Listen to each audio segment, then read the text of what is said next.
Assalamualaikum warahmatullahi wabarakatuh. Halo semuanya, kembali lagi di podcast Bengkel Belajar.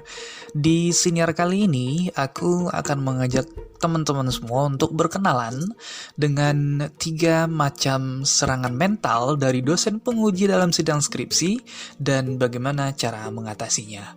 Nah, konten kali ini aku bikin karena ada banyak pertanyaan dari teman-teman yang join di Bengkel Belajar.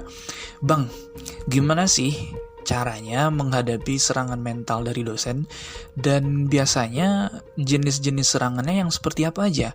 Nah, di kali ini yang akan aku bahas ada 3 serangan yang biasanya dilakukan oleh dosen-dosen penguji, artinya adalah serangan-serangan umum dan bagaimana cara kita untuk menangani serangan tersebut. Oke, langsung aja. Yang pertama, serangan yang sering dilancarkan oleh dosen penguji kita dalam sidang skripsi adalah membanting fotokopian skripsimu seolah-olah dia kecewa atau nggak puas.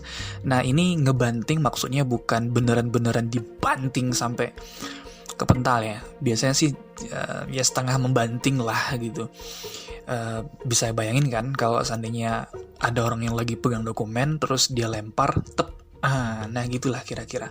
Ya walaupun ini bisa jadi sih mereka beneran nggak puas atau memang hanya sekedar pengen ngetes. Tapi ya selama yang aku tahu sampai hari ini, itu biasanya serangan umum yang dilakukan oleh dosen-dosen penguji untuk ngetes dan bisa dikatakan untuk coba mendistraksi pikiranmu supaya nggak konsen dengan skripsinya.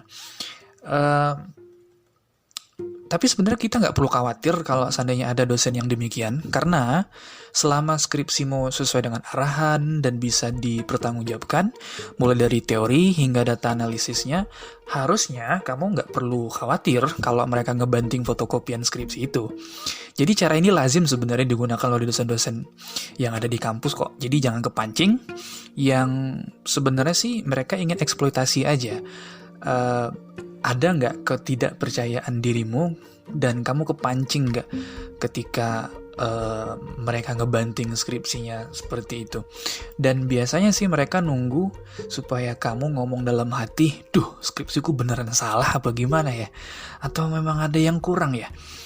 Nah, trik ini lazim dipakai untuk mengetahui juga apakah ada mahasiswa yang nulis skripsinya sendiri atau dia ngejokiin skripsinya ke orang lain. Nah, kalau yang nulis sendiri sih walaupun ya ngomongnya mungkin belepotan, terus dibanting mau kayak gimana pun, justru mereka malah pengen ngebales tuh. Pengen banget buat nyerocos, buat jelasin apa yang membuat dosen tersebut tidak puas atau ngerasa kecewa dengan skripsinya. Nah, bedanya kalau dengan orang yang pakai joki, mereka malah kepancing nih biasanya, panik, kelihatan banget nggak percaya diri, dan cara mereka menghadapi biasanya antara gemeteran, terus diem gak ngomong lagi, dan gimana ya. Jadi solusinya gimana bang? Cara menghadapi dosen yang menggunakan serangan mental seperti ini. Nah, caranya adalah tetap tenang, percaya diri, dan berusaha untuk minta kesempatan menjelaskan dengan menggunakan kalimat misalnya, maaf Bapak dan Ibu, izinkan saya untuk menjelaskan bagian tersebut. Atau bisa pakai kalimat, apakah saya boleh menjelaskan bagian yang Bapak atau Ibu sebutkan tadi? Ini harus kita perjuangkan untuk minta kesempatan ngomong bagian mana sih yang bikin mereka nggak puas atau bagaimana yang buat mereka kecewa dengan skripsi yang udah kamu tulis itu. Jadi intinya untuk mengatasi masalah ini adalah tetap tenang dan berusaha untuk minta kesempatan menjelaskan mana bagian yang nggak mereka senangi atau yang merasa mereka kecewa dengan poin itu. Ini poin yang pertama, gimana cara menghadapi serangan kalau dosen ngebanting fotokopianmu seolah-olah dia nggak puas atau dia kecewa. Oke, kita lanjut ke poin yang kedua. Nah, serangan mental yang kedua biasanya ini serangan yang apa ya? Kalau di alma materku ini sering dipakai oleh beberapa orang dosen, yakni serangan dengan meminta mahasiswa untuk ngebuka halaman skripsinya bolak-balik Biasanya sih kalimatnya, coba buka lagi halaman sekian. Setelah kamu buka, terus dia akan pancing lagi dengan, coba buka halaman sekian. Kok bisa beda? Kenapa ini agak lain? Ini maksudnya apa? Jadi dia berusaha untuk mencoba mendistraksi atau memecah kepadatan pemahaman yang udah solid tentang teori yang kamu angkat sebagai penelitian kali itu. Jadi masih bisa konsisten gak sih? Atau justru kebolak-balik ketika halaman skripsinya juga dibolak-balik seperti itu. Kadang ada loh mahasiswa yang sebenarnya dia udah solid, pemahamannya udah bagus, terus dia udah ngerti kerangka skripsinya, tapi akhirnya kedistrak dan salah sebut atau nggak bisa ngejelasin antara hubungan halaman yang ini dengan halaman yang dia minta untuk dibuka gitu. Tapi sebenarnya itu loh yang mereka eksploitasi. Jadi dimana kamu dengan bolak-balik halaman kamu dibikin bingung, kepancing untuk panik. Nah ini nih yang mereka tunggu-tunggu sebenarnya. Bisa nggak kita konsisten untuk tetap bertahan dengan kerangka yang udah ada, dengan kesolidan pemahaman kita terhadap teori yang udah kita pelajari dengan baik lah intinya. Nah terus gimana nih cara menghadapi serangan mental yang seperti ini? Kuncinya satu, dan mungkin ini akan terdengar lucu bagi sebagian teman-teman, yakni jangan lupa bernafas. Yup, kalau kamu udah mulai panik, tarik dulu nafasnya, dalam-dalam, pelan-pelan, teraturkan dulu nafasmu, baru bergerak, buka halaman, baru ngomong.